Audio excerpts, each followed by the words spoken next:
The delicate chime of crystal wine glasses echoed as Sophia Richardson raised her glass, her perfectly manicured hands steady despite it being her third glass of Bordeaux. "To family success," she declared, her gaze settling on me with a thinly veiled smirk. As the rest of the family reveled in their so-called achievements, I remained silent at the massive dining table, watching my mother-in-law perform for her usual Sunday night audience. My husband, Michael, sat beside me, shifting uncomfortably but saying nothing. He never did have the backbone to challenge his mother. "What a pity about your little boutique, Sarah," Sophia's voice dripped with artificial sympathy. I did warn Michael. Retail is such a gamble. Not everyone is cut out for the corporate world. My name is Sarah Jean. At 34, I found myself sitting through yet another one of Sophia's self-congratulatory dinners as she celebrated what she believed was my downfall. After 2 years of her calculated interference, she was convinced she had finally succeeded in proving that I was unworthy of her precious son and the Richardson family name. "These things happen," I responded smoothly, taking a measured sip of wine. "Business can be unpredictable." Sophia's smile widened with satisfaction. She relished the sight of a defeated daughter-in-law. "Of course, dear. Not everyone can build something enduring like Richardson Beauty. 30 years of success is no small feat." I thought about the documents waiting in my home office, signed and prepared for the next morning's board meeting.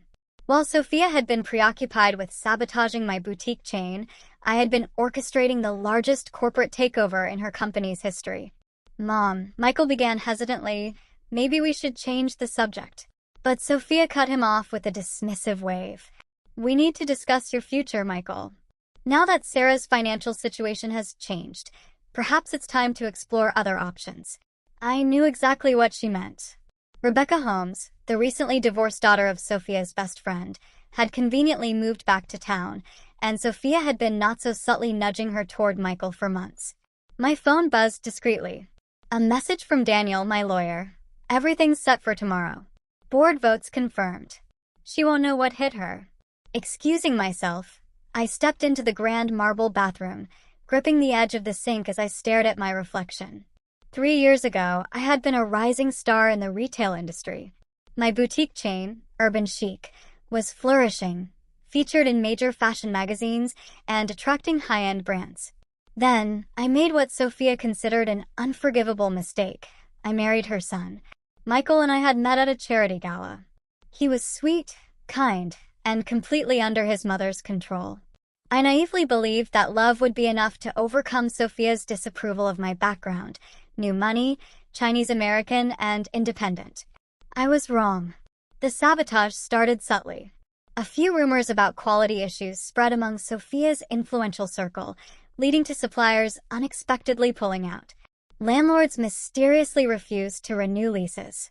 Key partnerships crumbled overnight. At first, it seemed like bad luck, but I knew better. What Sophia never realized was that I had been documenting everything. Every casual conversation where she advised suppliers to drop me. Every meeting where she pressured property owners. Every veiled threat she issued to anyone doing business with Urban Chic. More importantly, she never paid attention to the quiet acquisitions of Richardson Beauty stock by various investment firms over the past year. My phone buzzed again. Another message from Daniel. "Final share count confirmed. You control 62% through the holding companies. Board meeting scheduled for 9 a.m. I returned to the dining room just as Sophia launched into yet another self-aggrandizing speech. "It's all about connections," she was saying. "The right people. The right background." "You understand, Sarah." "Perfectly," I replied, thinking about the network I had built while carefully dismantling her empire.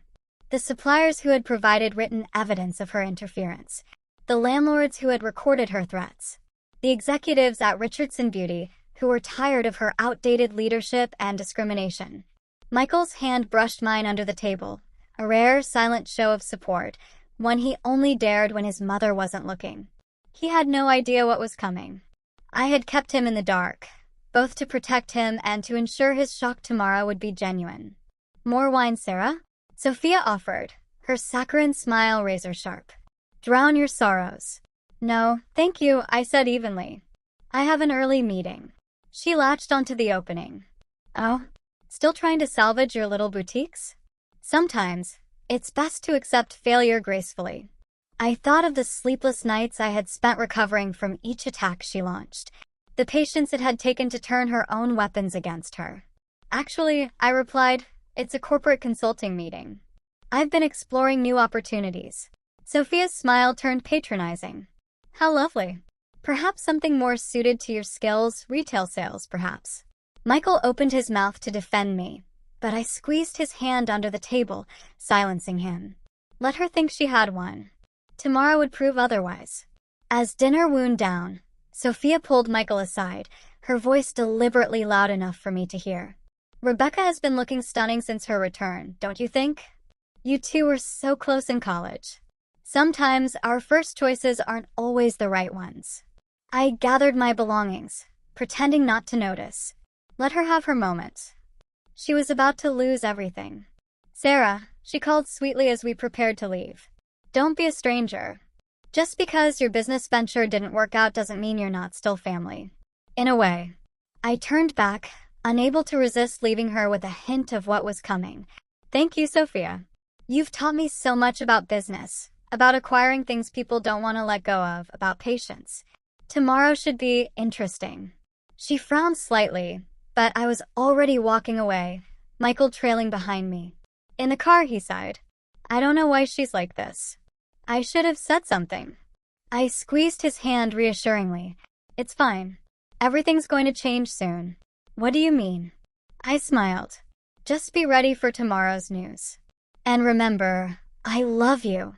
That night, I reviewed everything one last time. The extensive evidence of Sophia's interference, ready to be revealed if necessary.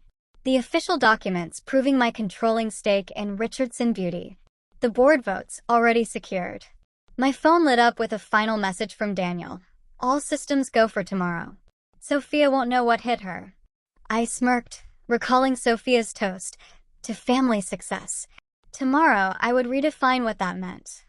At 8:45 a.m., I entered the Richardson Beauty boardroom and took my seat at the head of the table, Sophia's usual spot, though she didn't know it yet. Through the floor-to-ceiling windows, I watched her approach the building, carrying herself with her usual arrogance. Daniel leaned over. Are you sure about this? Once we start, there's no turning back. I nodded. She forced this. She just never expected a fight. At exactly 9 a.m., Sophia swept into the room, momentarily pausing when she saw me. Sarah, what are you doing here? Her eyes narrowed as they landed on my seat. I met her gaze with a calm smile. That's my place, she snapped. Not anymore, I said calmly as the other board members entered the room. Please take another seat. We have a lot to discuss. This is ridiculous, Sophia snapped, refusing to move. I am the CEO of this company. I don't know what kind of game you're playing. Actually, Daniel interjected smoothly. As of this morning, M. Jong is the majority shareholder of Richardson Beauty, controlling 62% of the voting shares through various investment firms. This emergency board meeting has been called to discuss the leadership transition. Sophia's face turned pale. That's impossible. I would have known if someone was buying up shares. Would you? I asked, opening the folder in front of me. Just like you knew who was really behind Pacific Ridge Investment Group? Or Summit Valley Holdings? You were so busy trying to sabotage my business that you never noticed who was quietly acquiring yours. The other board members exchanged glances. Their interest piqued. Many of them had endured Sophia's ruthless leadership and questionable ethics for years. This is absurd. Sophia spat, gripping the edge of the table. Michael would never allow. The boardroom door swung open. Michael entered, his face pale but resolute. I had called him early this morning and explained everything at last. Hello, Mother, he greeted her, his voice calm as he took a seat beside me. Sophia's expression twisted with fury and betrayal. You knew about this? I just found out, Michael replied. And after hearing everything, how you tried to ruin Sarah's business, how you manipulated everything, I fully support her taking control. The votes are already secured, Daniel added, handing out documents. The board has agreed that a change in leadership is necessary for the company's future growth and ethical standing. I watched as Sophia's perfectly crafted exterior began to crack. You can't do this to me, she whispered. This company is my life. Just like my business was mine, I responded, my voice steady. Before you destroyed it piece by piece? I tapped a button, and the large screen in the boardroom lit up. Emails, recorded phone calls, sworn statements, 3 years' worth of evidence detailing her calculated attacks against me. You could have simply accepted me, I continued. Given me a chance to prove myself. But you decided I wasn't good enough for your son or your precious family name. So you tried to break me. The board members reviewed the evidence, their expressions shifting from curiosity to concern. Sophia's actions hadn't just been personal.